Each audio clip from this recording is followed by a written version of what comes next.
Hello everybody and welcome back to another video. My name is Lily, aka lilykoi, and I make videos about holistic health, from nutrition and other lifestyle factors to emotional and spiritual well-being. A lot of stuff gets covered. If any of that sounds interesting to you, hit that subscribe button down below, ding the bell, and you will stay up to date with my videos. So today I got a question from a longtime viewer and commenter, Nivea, and she asked such a great question that instead of just answering to her, I wanted to make a video about it because I feel like it's so applicable to many of us. So her question is kind of a two-part question, so I'll be answering the first part in part 1 of this Q&A video series, and that question goes like this. Hey Lily, what's your opinion on others imposing their ideas of what's best for you? I imagine when you were at your heaviest, plenty of people had something to say to you about your weight and its relationship to your health conditions and diet. How did you take that? Being that the commentary is unsolicited, I find it aggravating, offensive, and unappreciated. It's exhausting. Some people have the best of intentions, but I can't help but at least feel slightly that they can take their best intentions and put it somewhere the sun doesn't shine. Indeed, I know those moments. Also, how do you stop yourself from being that person with people in your life who are not interested? What approach have you used with your husband to have him sustain so much change? How does he feel about your ideology? I heard you mention how you try to help him stay away from peanut butter. What's that like? Is it playful, strict, an argument, naughty, etc.? So in part 1, I'm covering what to do when someone gives you unsolicited advice. Part 2, I'll be talking about when you're the preachy person trying to change others.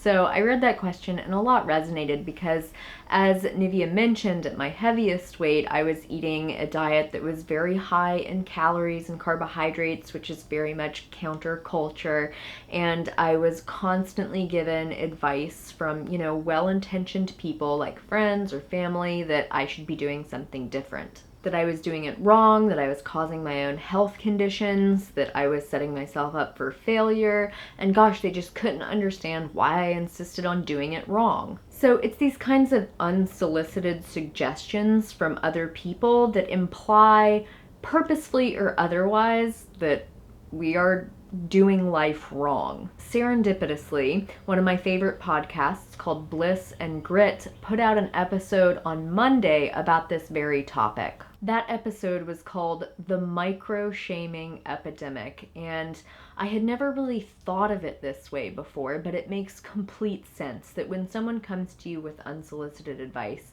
and they kind of imply that you're doing life wrong, it's a shaming experience. And that is exactly how I felt about it when I was overweight and I was doing what I knew to be best for my body. And I was really struggling through some heavy feelings that were causing me to cope in such a way that I developed an eating disorder.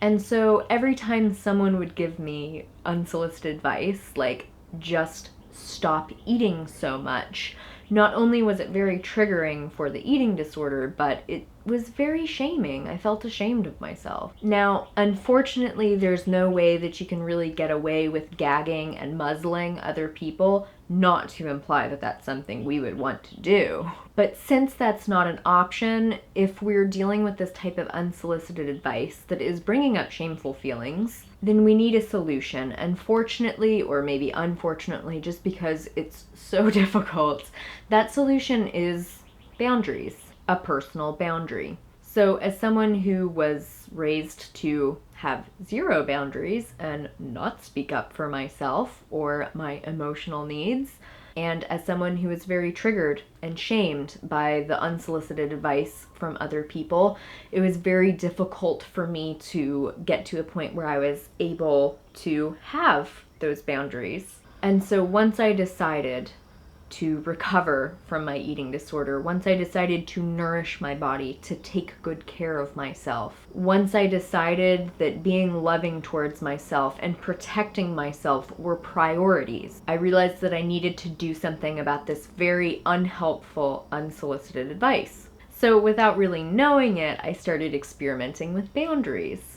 With some people, I got angry and snapped back at them and told you, I don't need any of your advice, and got aggressive like that. That is one form of boundary. It's more of an aggressive boundary, and whilst it is effective at getting people to shut up and leave you alone, it's not necessarily the most emotionally healthy, mature, or effective way to assert a boundary, especially if you want or need to preserve the relationship for whatever purpose.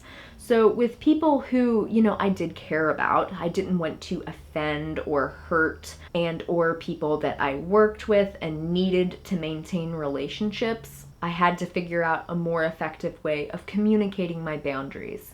So what that ended up looking like was something like, hey, I hear you. I appreciate that you're concerned with my well-being, but I'm gonna figure this out on my own. And I am figuring it out on my own. And it is incredibly unhelpful to hear these suggestions from you. I would say most people will respond to a comment like that with something like, oh, I didn't realize.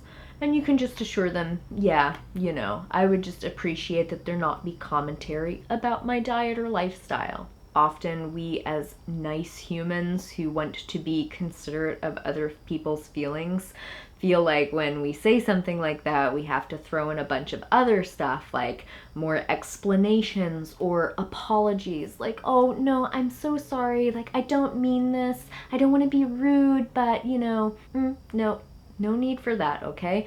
Just a simple statement of, I acknowledge that you, the person giving me advice, is coming from a place of wanting the best for me. But only I know what's best for me, and I'm going to figure it out. So your advice is not helpful. In fact, it's counterproductive, and I would appreciate it if you didn't talk about my diet or lifestyle anymore. Make sense? If the person that you say this to isn't an emotionally healthy person with good boundaries, and if you being assertive with your boundaries triggers shame within them, there's a good chance that they may be offended. They may react in an unfortunate way. But you can't control their reaction. The only thing that you can do is speak your needs, make the boundary clear for them. You do have to communicate it and be clear. No assumptions ever. Assumptions never work out. Be clear. And I found that in most cases, if I can clearly speak my needs and assert my boundaries with kindness and compassion, people will respect that. It's definitely easier in your mind than it is in practice, because I know that it's a lot harder for me when I'm sitting across from a real life person who I really care about or otherwise, for me to be able to speak my needs and make boundaries. It's definitely something that has taken me practicing it and rehearsing the lines before I've been able to do it in real life. There's been a lot of times of me knowing that I need to assert my boundaries and I need to verbalize things, but I literally just can't. And so I have to circle back around and eventually say it later. There have been times where writing an email or a text has been much easier than physically saying the words. But this is just the kind of thing that takes practice. Okay, so that was part 1 of the question. I will be answering part 2 about how to avoid being one of those preachy people who's trying to change others or assert unsolicited opinions into their lives in part 2 of this Q&A. So you can pop over and watch that video if you'd like. All right, thank you so much for watching. I will see you in part 2.